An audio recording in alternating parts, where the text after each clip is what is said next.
Hello students, last अपने कल किया था प्रकाशीय स्रोत, कला संबंध और कला असंबंध प्रकाशीय स्रोत। ठीक है, तो कला संबंध प्रकाशीय स्रोत कौन से थे? ऐसे प्रकाशीय स्रोत जिनसे उत्पन्न तरंगों के मध्य कालांतर है वो समय के साथ क्या रहता है? नियत रहता है, यानी कि परिवर्तित नहीं होता। ठीक है, और कला संबंध जो प्रकाशीय स्रोत थे उनकी समीकरण हमने लिखी थी ए साइन ओमेगा टी माइनस के एक्स। ठीक है, ये लिखा था। ठीक है, इसके बाद जो कला असंबंध प्रकाशीय स्रोत थी उसकी समीकरण हमारी ये थी, एक ए साइन ओमेगा 1 टी माइनस के एक्स 1। इस प्रकार से समीकरण थी आप, यानी कि जो कला असंबंध प्रकाशीय स्रोत थे, ठीक है, उनके अंदर ओमेगा क्या रहता है? सेम रहता है, यानी ये कोणीय आवृत्ति क्या रहती है? सेम रहती है। कोणीय आवृत्ति का फॉर्मूला होता है 2 पाई एफ। इसका मतलब एफ भी क्या रहेगा इसमें? सेम, यानी कला संबंध प्रकाशीय स्रोतों की आवृत्ति क्या रहती है? सेम होती है। दूसरी बात, के की वैल्यू सेम रहती है। के का मान अगर अपने देखें तो ये होता है 2 पाई अपॉन में लैम्डा। अगर के सेम है तो लैम्डा भी क्या होगा? सेम होगा। तो कला संबंध प्रकाशीय स्रोतों का कोणीय आवृत्ति सेम होती है, आवृत्ति सेम होती है, और तरंग दैर्ध्य भी क्या रहती है? सेम रहती है। दूसरा जो अपने पढ़ा था कला असंबंध प्रकाशीय स्रोत, वो क्या थे? ऐसे प्रकाशीय स्रोत जिनसे उत्पन्न तरंगों के मध्य कालांतर समय के साथ चेंज होता रहता है, यानी कि परिवर्तित होता रहता है। ठीक है, वो क्या होते हैं? कला असंबंध प्रकाशीय स्रोत होते हैं। इनका जो ओमेगा था वो क्या था? चेंज था। ठीक है, ओमेगा चेंज था, इसका मतलब फ्रीक्वेंसी भी इनकी क्या रहती है? परिवर्तित रहती है। ठीक है, और वेवलेंथ भी क्या होगी? परिवर्तित होगी। ठीक है, तो इस प्रकार से अपने पास कला संबंध और कला असंबंध प्रकाशीय स्रोत पढ़े अपन। ठीक है, आज अपने टॉपिक पढ़ने जा रहे हैं प्रकाश का व्यतिकरण। प्रकाश का व्यतिकरण, प्रकाश का परावर्तन पढ़ा अपने, प्रकाश का अपवर्तन पढ़ा। ठीक है, आज अपने पढ़ने जा रहे हैं प्रकाश का व्यतिकरण। तो प्रकाश का व्यतिकरण क्या होता है कि जब भी कोई दो या दो से अधिक समान आवृत्ति और तरंगदैर्ध्य की प्रकाशीय किरण है, इसका स्टेटमेंट बता रहा हूं मैं, जब भी दो या दो से अधिक समान आवृत्ति या तरंगदैर्ध्य की प्रकाशीय तरंगें एक ही दिशा में गमन करती हुई अध्यारोपित होती हैं, एक ही दिशा में संचरित होती हुई या गमन करती हुई अध्यारोपित होती हैं, तो माध्यम के किन्हीं बिंदुओं पर तो प्रकाश की तीव्रता अधिकतम हो जाती है और किन्हीं बिंदुओं पर क्या हो जाती है? न्यूनतम हो जाती है। और प्रकाश की यही घटना क्या कहलाती है? प्रकाश का व्यतिकरण कहलाती है। बात समझाइए आप, यानी कि आपके पास कोई भी दो लाइट सोर्सेज हैं या दो प्रकाश की तरंगें हैं, ठीक है, समान आवृत्ति और समान तरंग दैर्ध्य की, और वो एक ही दिशा में संचरित हो रही हैं। ठीक है, तो उनके कारण विभिन्न बिंदुओं पर प्रकाश की तीव्रता क्या रहती है? अलग अलग रहती है। ठीक है, कहीं पर तो अधिकतम होगी, कहीं पर क्या होगी? न्यूनतम होगी। यही घटना प्रकाश की क्या कहलाती है? प्रकाश का व्यतिकरण कहलाती है। ठीक है, इसका स्टेटमेंट आपको पीडीएफ में मिल जाएगा। ठीक है, अब जो प्रकाश का जो व्यतिकरण होता है ये होता है दो टाइप का। एक तो होता है समपोषी, एक होता है विषमपोषी।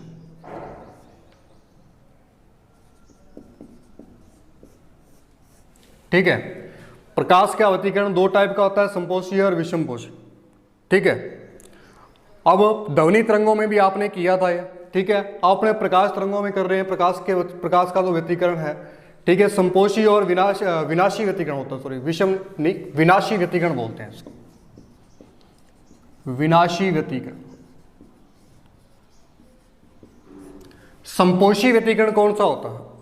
समपोषी व्यतिकरण ऐसा होता है कि ऐसा व्यतिकरण जिसमें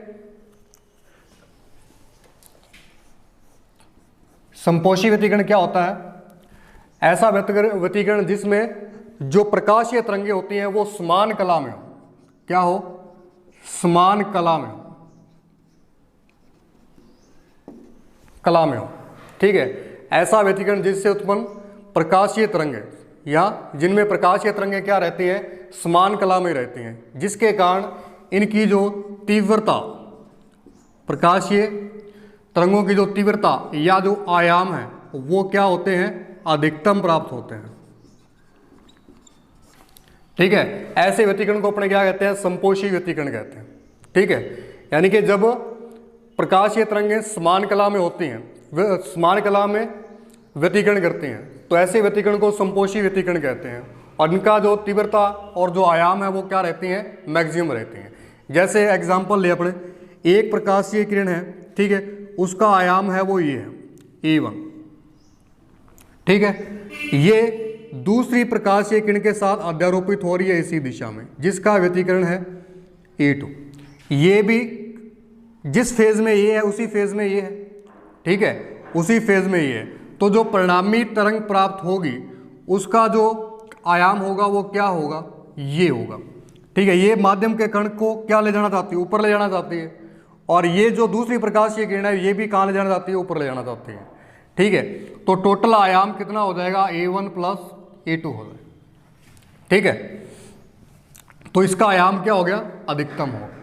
ठीक है, इसके विपरीत यदि अपने विनाशी व्यतिकरण देखें, एक बार इसमें संपोषी व्यतिकरण में देखोगे एक चीज रहेगी कि इसमें जो कलांतर होता है वो कितना रहता है, जो कलांतर होता है फाई, वो होता है 2n पाई। ठीक है, पाई का समगुण जो होता है। ठीक है, जहां n क्या होगा, पूर्ण संख्याएं 0 1 2 3 डैश डैश n तक जाएंगे। ठीक है, और जो पथांतर रहता है जिसको आप डेल्टा x से लिखते हो वो क्या होता है, 2n लैम्डा, वो होता है n लैम्डा। n की वैल्यू 0 1 2 3 इस प्रकार से चलती है। ठीक है, तो ये होता है संपोषी व्यतिकरण। इसके बाद आता है विनाशी व्यतिकरण। विनाशी व्यतिकरण क्या होता है, इसका अपोजिट हो जाएगा। इसमें क्या होता है, समान कला में होते हैं ये। ठीक है, इसमें प्रकाशीय तरंगें समान कला में होती है, इसमें क्या होंगी, विपरीत कला में होंगी, विपरीत कला में होंगी। ठीक है, व्यतिकरण कर रही है ऐसी दो तरंगें जो विपरीत कला में होते हैं। ठीक है, या विपरीत कला में अध्यारोपित होती हैं, वैसा ऐसा व्यतिकरण क्या कहलाता है, विनाशी व्यतिकरण कहलाता है। ठीक है, क्या कहलाता है, विनाशी व्यतिकरण कहलाता है। अब जो विनाशी व्यतिकरण होगा इसमें जो तीव्रता और आयाम क्या हो जाएंगे, इसमें तो अधिकतम थे, इसमें क्या हो जाएंगे, न्यूनतम हो जाएंगे। तीव्रता और जो आयाम है वो क्या हो जाएंगे, न्यूनतम या मिनिमम हो जाएंगे। ठीक है, इसी प्रकार से समझना चाहो तो एक वेव तो मान लो ये आपके पास ये वाले, ठीक है, एक वेव ये है जिसका एम्पलीट्यूड कितना आपके पास A1। ठीक है, और दूसरी वेव है वो अपोजिट फेज में इस प्रकार से है जिसका जो एम्पलीट्यूड है वो कितना है A2। ठीक है, अब इसकी जो आयाम आएगा, टोटल आयाम आएगा वो क्या आएगा, अधिकतम में से, अधिकतम आयाम में से ये कम हो जाएगा। ठीक है, यानी कि अगर ये A1 ज़्यादा है तो ये कुछ इस प्रकार से जाएगी, यानी कि ये हो जाएगा A1 माइनस A2। ठीक है, जैसे कल भी अध्यारोपण के सिद्धांत में हमने किया था ये। ठीक है, तो इसका आयाम ये कम हो जाएगा। ठीक है, आयाम और तीव्रता कम हो जाएंगी। यहाँ सेम फेज में थी, ये जो प्रकाशीय तरंग थी ये भी माध्यम कण को ऊपर ले जाना चाहती है और ये भी ऊपर ले जाना चाहती है, तो दोनों मिलकर ज़्यादा फोर्स से ऊपर लेके जाएंगे, तो इसका आयाम क्या हो जाएगा, बढ़ जाएगा A1 प्लस A2। अब ये जो प्रकाशीय किरण है ये तो ऊपर ले जाना चाहती है इसको, ठीक है, प्रकाशीय तरंग। ठीक है, और ये जो है ये अपोजिट फेज में ये नीचे ले जाना चाहते हैं। ठीक है, जो टोटल एम्पलीट्यूड होगा वो क्या हो जाएगा, ये नीचे वाला कम हो जाएगा, तो टोटल हो जाएगा A1 माइनस A2 हो जाएगा। तो ऐसा होता है विनाशी व्यतिकरण। ठीक है, तो आपको व्यतिकरण समझाया कि व्यतिकरण क्या था, कि जब भी दो प्रकाशीय तरंगें किसी माध्यम में, जब भी कोई समान आवृत्ति और तीव्रता की प्रकाशीय तरंगें किसी माध्यम में एक ही दिशा में संचित होती हुई अध्यारोपित होती हैं, तो वहाँ किन्हीं बिंदुओं पर तो प्रकाश की तीव्रता अधिकतम होती है और किन्हीं पर क्या रहती है, मैक्सिमम रहती है। और प्रकाश की यही घटना क्या कहलाती है, प्रकाश का व्यतिकरण कहलाता है। ठीक है, अब व्यतिकरण को दो पार्ट में डिवाइड किया गया, संपोषी और विनाशी व्यतिकरण। ठीक है, संपोषी व्यतिकरण कौन सा होता है, जब व्यतिकरण कर रही प्रकाशीय तरंगें समान कला में हो तो वो व्यतिकरण कौन सा होता है, संपोषी। ऐसे व्यतिकरण में जो इनकी तीव्रता और आयाम क्या हो जाते हैं, अधिकतम हो जाते हैं। ठीक है, जैसे अपने ये एग्जाम्पल लिया, ठीक है, एक प्रकाशीय तरंग थी, इसका ये फेज था, दूसरी का भी सेम फेज था, तो दोनों मिलकर जब अध्यारोपित होंगी तो इनका एम्पलीट्यूड क्या हो जाएगा, बढ़ जाएगा। ठीक है, और इनका जो कलांतर होता है वो कितना रहता है, 2n पाई रहता है, पाई का समगुणज रहता है, और जो पथांतर होता है वो क्या रहता है, n लैम्डा रहता है। ठीक है, और इसी के अपोजिट अपना था विनाशी व्यतिकरण। विनाशी व्यतिकरण क्या था, जब प्रकाशीय तरंगे व्यतिकरण कर रही प्रकाशीय तरंगे विपरीत कला में होते हैं, ठीक है, तो तब जो व्यतिकरण होता है वो कौन सा होता है, विनाशी व्यतिकरण होता है। ठीक है, अब विनाशी व्यतिकरण में विपरीत कला होने के कारण तीव्रता और आयाम क्या हो जाते हैं, कम हो जाते हैं। ठीक है, तीव्रता और आयाम क्या हो जाते हैं, कम हो जाते हैं। जैसे अपने ये एग्जांपल लिया, इसमें तो एम्पलीट्यूड इस फेज में है, ठीक है, तरंग इस फेज में है, तो और दूसरी इस फेज में है, तो टोटल जो आयाम है वो क्या हो जाएगा, a1 माइनस a2, ये नीचे वाला कम हो जाएगा। ठीक है, अब इसके अंदर भी आपने जो कलांतर होगा वो क्या होगा, कलांतर फाई होगा, वो होगा 2n प्लस 1 लैम्डा, सॉरी पाई। ठीक है, 2n प्लस 1 पाई, यानी कि विषम गुणज होगा, क्या होगा, विषम गुणज होगा। और जो पथांतर होगा वो क्या होगा, delta x, 2n plus 1 lambda by 2, ये इसका क्या होगा, पथांतर होगा, पाथ डिफरेंस। ठीक है, तो ये था अपना व्यतिकरण। ठीक है, कि संपोषी व्यतिकरण में तीव्रता और आयाम अधिकतम रहते हैं और इसमें क्या रहते हैं, न्यूनतम रहते हैं। इनका कलांतर और पथांतर ये दे दिया। अब अपने इसका गणितीय विश्लेषण करेंगे प्रकाश के व्यतिकरण का, और आगे एक एक्सपेरिमेंट आएगा, उसमें अपने इसके जो भी अपने ब्राइट और ब्लैक स्पॉट बनेंगे उसको देखेंगे, अपने यंग का डबल स्लाइड एक्सपेरिमेंट। ठीक है, देखो जहाँ तीव्रता अधिकतम होती है वहाँ ब्राइटनेस अधिक होगी, या तीव्रता अपने जिसको कहते हैं वहाँ ब्राइटनेस अधिक होगी, तो वहाँ ब्राइट स्पॉट बनेगा। ठीक है, प्रकाश के व्यतिकरण में क्या होता है कि फ्रिंजों का निर्माण होता है अल्टरनेट, कहीं काली बनती है, जहाँ तीव्रता कम होगी वहाँ काली फ्रिंजें बनेंगी।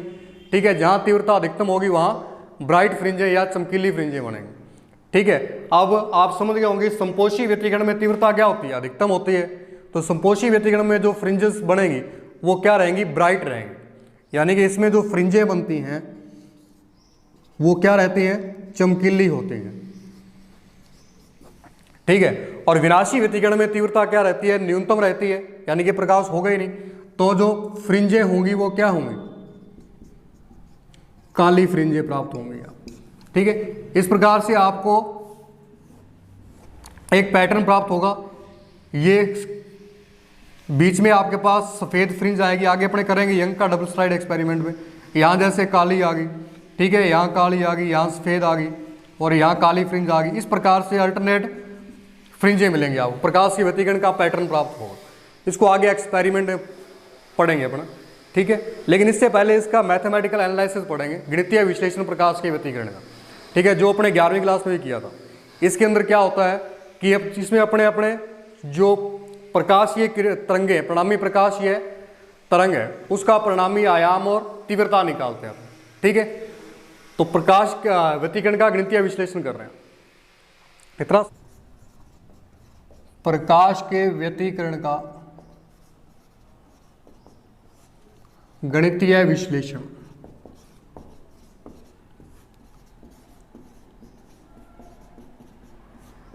Mathematical analysis. ठीक है, तो गणितीय विश्लेषण करते हैं अपने इसका। देखो मान लो आपके पास दो वेव्स हैं, ये टी टाइम दिया हुआ, ये वाई डिस्प्लेसमेंट दिया। ठीक है, एक तरंग ये जा रही इस प्रकार से, ठीक है, और दूसरी यहां से निकल रही है, मान लो इस प्रकार से, इस प्रकार से निकल रही है। ठीक है, इस प्रकार से दो तरंगें हैं, ये तरंग है, ये मान लो y1 है, ये मान लो क्या है y2। ठीक है, अब इनके अध्यारोपण से जो नई तरंग बनेगी वो मान लो अपने ये जा रही, डैश डैश में शो कर रहे हैं अपने, इनके अध्यारोपण से जो तरंग बनी है वो ये। ठीक है, जो y1 वेव है इसका एम्पलीट्यूड कितना है, a1 है। ठीक है, और इसको यदि अपने आगे इस प्रकार से बढ़ाएं तो इसका एम्पलीट्यूड मान लेंगे अपने कितना है, a2। ठीक है, कितना है 82 है। और इनमें जो कलांतर है, देखो इनमें जो कलांतर है ये अपने मान लें कितना है फाई है, ये फाई कला आगे चल रही है। जो y2 तरंग है ये इससे फाई कला आगे चल रही है, यहां चल रही है, ठीक है, ये फाई कला आगे चल रही है, ठीक है। अगर अपने इनके समीकरण देखें तो क्या होंगे, ये दोनों तरंगे समान आवर्ती की तरंगे हैं, क्या है, समान आवर्ती की तरंगे हैं, ठीक है। तो इनके समीकरण देखें तो क्या होगा, y1 बराबर क्या हो जाएगा, a1 साइन ओमेगा टी मान लेते हैं, तो दूसरी क्या हो जाएगी y2 a2 sine omega t plus five हो जाएगी, क्योंकि फाइव फेज आगे चल रही है। तो दूसरी का समीकरण क्या हो जाएगा, a2 plus sine omega t plus five हो जाएगा, ठीक है। अब अध्यारोपण के सिद्धांत से क्या होगा, अध्यारोपण के सिद्धांत से क्या हो जाएगा, y is equal to y1 plus y2, ठीक है। इनके बीजीय योग के बराबर होगी जो परिणामी तरंग आएगी आपके पास, तो वो क्या होगी, y is equal to a1 sine omega t plus a2 sine omega t plus 5 हो जाएगा, ठीक है। अब इसको सॉल्व करना आपको, इसको ओपन करोगे आप, मैथ्स में फॉर्मूला पढ़ा होगा आपने साइन ए प्लस बी का, वो क्या होता है साइन ए कोस बी प्लस कोस ए साइन।